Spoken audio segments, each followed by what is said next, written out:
Hello everyone, welcome to Foodie Tactic Talk. I am El Capitano here from Foodie World Media, and this is our first tactical analysis video. In this show, we go beyond goals and highlights to discover who wins and who lost. Today we're analyzing Arsenal versus Nottingham Forest. We're gonna examine tactical battles and during different phases and managerial adjustments. Here at Foodie Tactic Talk, we aim to make tactics simple and insightful.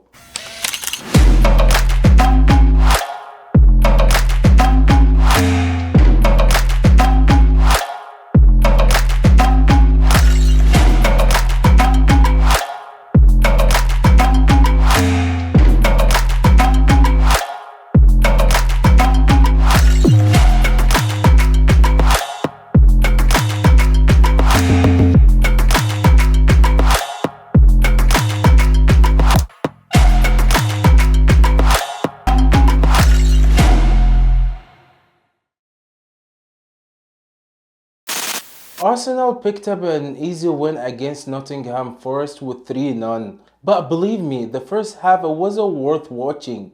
It was like watching someone open the doors with a wrong key, without no progress. All the goals came from the new signings. Martin Zubimendi with 2 goals and Victor Gyökeres with 1 goal. And let's remember, today is the first game for Ange Postecoglou after he was sacked from Tottenham last season after winning the European League. Now let's start with the formation. Arteta started with 4-3-3, Calafiori in the left back, and the center back there was Gabriel from the left and Mosquera next to him on the right back, Julian Temper. In the midfield was Zubimendi, Michael Moreno, who scored hat-trick with Spain recently, and Odegaard, who came from injury and went back to injury.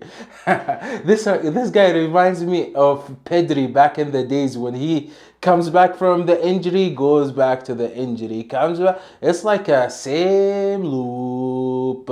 And Nottingham Forest played with 4-2-3-1. Play low block. Strangely enough, Postecoglou, who were just appointed as a coach after Nuno Santos, played with low block, and that was strange enough. Which means that Arsenal tried to overstretch, but Nottingham Forest told them, "Nope, we're sitting here and we have the boss." They remind me of Jose Moreno back in the days with Chelsea. Now let's jump to the build-up.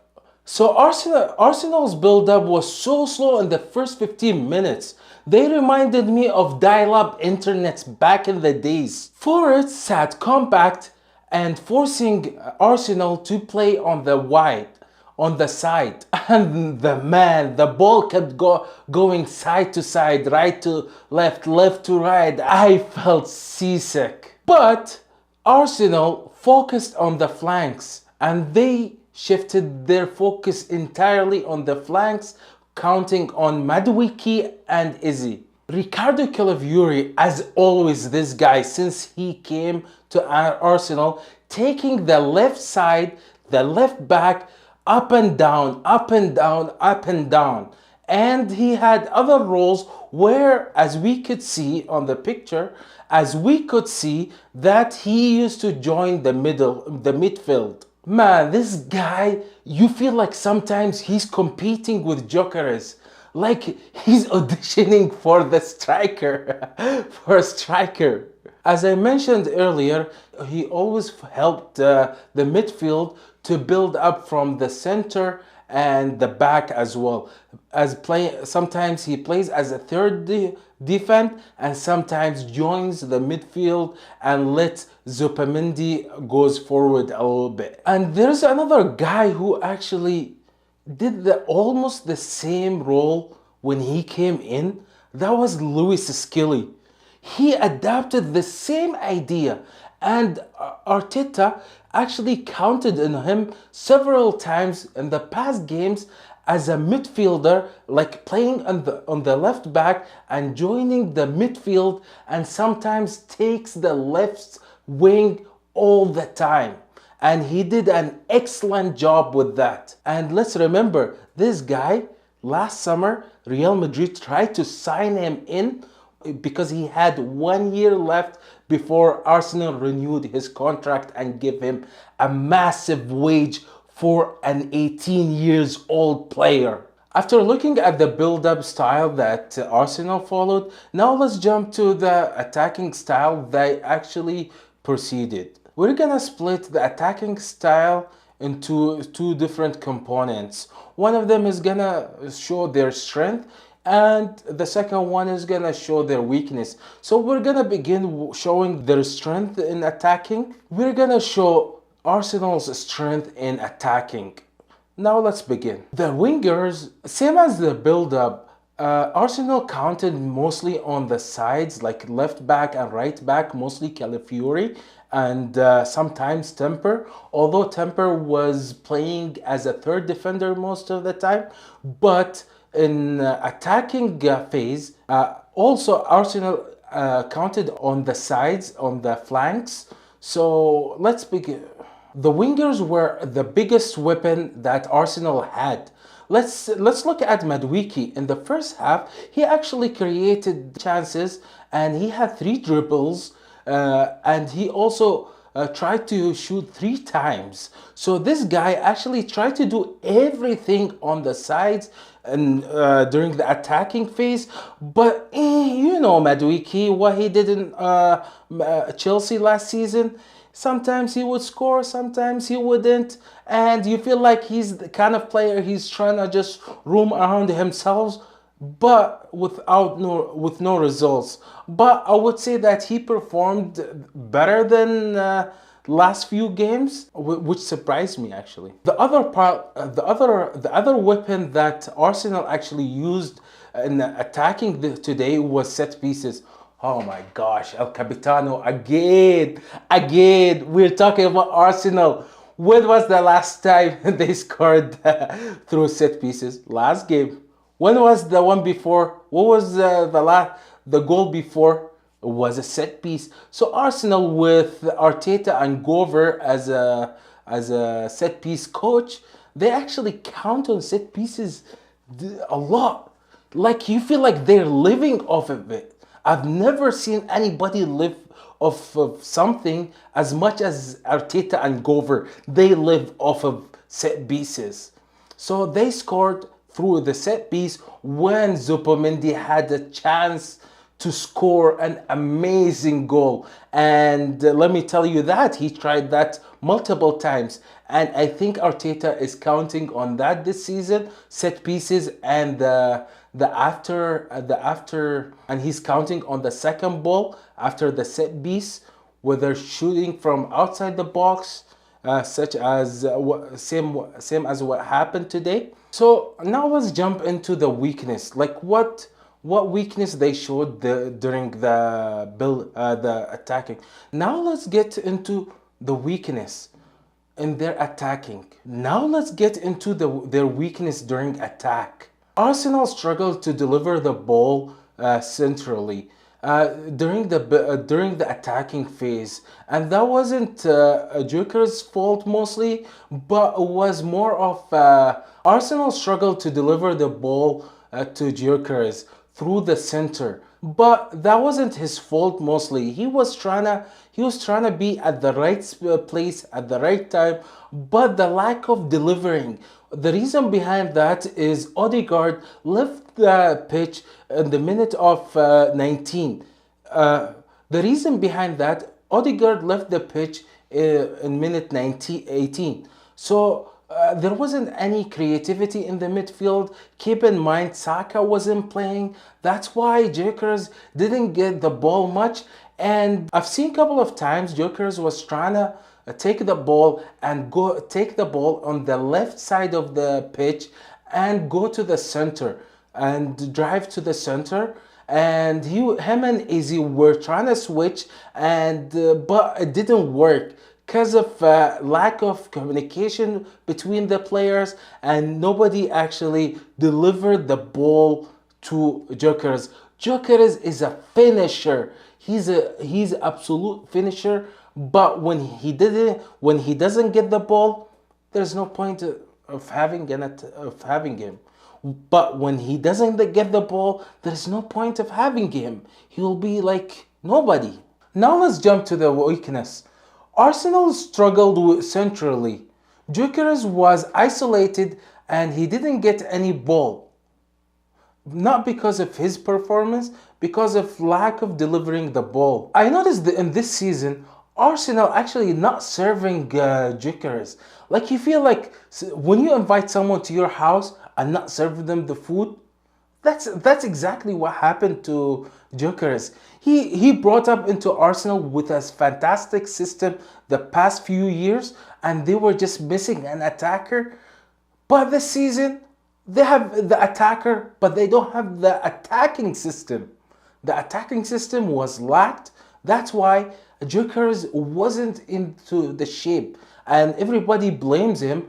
But he actually performed really, like he performed well for the balls that he got. And now let's get to the turning point. But I think the turning point in this game when Izzy had the ball in minute 26, and he was like, I had enough of this BS. Let me take the ball. And he had his symphony. He played them and he broke the record. Now let's jump to the defensive style.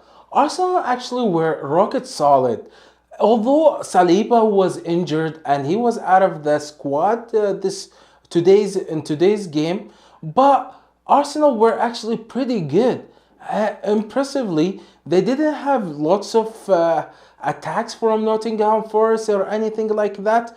Their press actually forced Nottingham Forest to play a long ball, and always Arsenal were able to mob the ball and take it from them and tackle them. And the defensive line was well disciplined, and they were able to organize themselves and attack when they had to attack, defend when they had to defend, and push forward when they had to push forward. If you want to look at their weakness, Arsenal in this game had no weakness actually. Maybe someone of them forgot to tie their boot. Maybe that's a weakness if you would consider it as a weakness. But Capitano doesn't see it as a weakness. I see Arsenal this year, actually they're getting better and better with defending. I feel like this team is going somewhere, but before going to somewhere, they need actually to organize their attacking system. Their attacking system needs a lot of work, a lot of focus, a lot of new creativity. But in defending phase, I think Arsenal is 100%. It's the best team that can defend in the world actually at this time. Although Saliba is not here, is not available.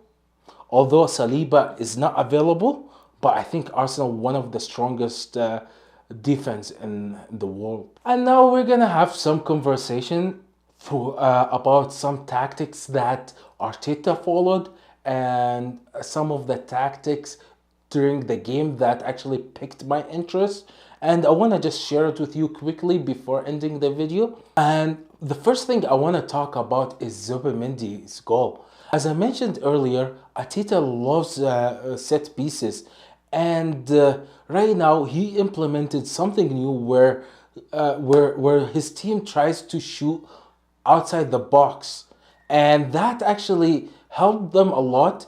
Recently, I noticed Arteta try to utilize the set pieces the best way he could. If the set pieces didn't go inside the goal, he counts on the second ball. Such as shooting outside the box, Zubimendi, as I mentioned earlier, Zubimendi scored an awesome goal. after the set piece. And we saw a couple of times Zubimendi was trying to shoot from outside the box and he was able to threaten them. I think in this game he had like 3 shots and they were actually quite dangerous. I love this diversity that Arteta applies in his team and in his new tactics. I think the Arsenal is gonna score a lot of goals outside the box, especially that they have Michael Moreno, who actually I feel like this guy, he's an attacker instead of being a midfielder. As I mentioned earlier, he scored hat trick in the FIFA week, and let's not forget Rice, who actually scored 2 amazing goals last season in Champions League against Madrid. So I believe that Arteta is gonna count on this shooting from outside, and let's watch it. Let's pay attention to it. The next point I want to mention is Calafiori. Calafiori he's not just being as a fourth back. He's actually being as a winger. As a winger, as a midfielder. I think if he keeps that, he's gonna score more and more goals. And we've seen him last season. He scored a couple of goals outside of the box as well. So if he keeps it up and he goes to and he stays in the opponent's box, I think Jokers is gonna file a complaint. Do you agree with me? All right. Now I'm gonna go to the last player. I think he performed really well. Noni Madueke. Noni Madueke, actually, I thought when first Arsenal signed him, I was like, why would they take, excuse me for this word, Chelsea's garbage? I was like, there's something wrong in here, right? But actually it turned out that he's a good substitution, knowing that Saka can't play 70 games a year. And with the FIFA agenda right now, it's really tough for any team to not have depth in the team. So I think Madueke would provide a huge increase the depth in the team. I think he's gonna perform really well when he comes in the second half instead of Saka, or replacing Saka, same as what happened today when Saka was injured. So, and yes, his finishing is not that great, but he creates lots of chaos, distracting the defenders, playing on the flanks, like trying to create a mess, trying to provide an assist or something like that, and sometimes he would score. But till now, he hasn't scored any goal with Arsenal. But I think in the few next games, he's gonna get better and better. Especially Saka is gonna be absent for few more games, so I think Madueke is gonna be good and everything. And now finally we reached to the end of the video. Now let's conclude all the tactic points. Yes, Arsenal struggled against Nottingham Forest in the first half, but actually at the end of the day, they found their way to score and perform better. And Arteta was able to put his ideas, some of his tactics on the field. Yes, we couldn't, in our first video, we couldn't explain everything on the tactical board. Now let's conclude this video. I know Arsenal struggled in the first half, but they were able to get around. And Arteta implemented his all ideas, with whether it's shooting from outside the box or bringing Calafiori as a winger, almost winger, and in the midfield, helping them. And he tried new ideas like Madueke playing on the right flank, on the right side, and creating a chaos, and Zubimendi trying to shoot from outside the box. Arteta basically tried to implement some of his new ideas this season, and I think the team is gonna get better and better. I think Arsenal is one of the strongest team in the world, and overall they're amazing, but they need to work on a little bit of creativity in the midfield, especially the central midfield. Their central midfield wasn't that great. Jokers, you have a killer, you have a Jokers. You should utilize him and deliver the ball to him. I understand Odegaard is not in his best shape, and he's like in a loop with injuries, going to injury, coming back from injury. But overall, I think down the line, Arsenal will get better, and Arsenal will perform better, and they're gonna be a tough team during the season. Who knows who's gonna win the title? Whether it's Liverpool, Arsenal, or Manchester City, maybe even Tottenham. They won the game today.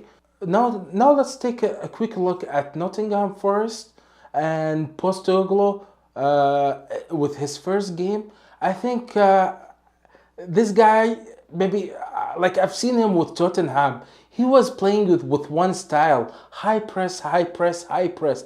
But I'm surprised that with Nottingham Forest right now, he's parking the bus and he was like, I'm gonna use Jose Mourinho philosophy, park the bus and win 1-0. But against Arsenal, you couldn't do that. Let's see if he's gonna do better in the next game. Just let's keep in mind today it was his first game. If you're still here with us, please don't forget to give us the like button and subscribe. And I got one more last question. Do you think that Zubimendi is Arsenal's the best striker this season? Who knows? Peace!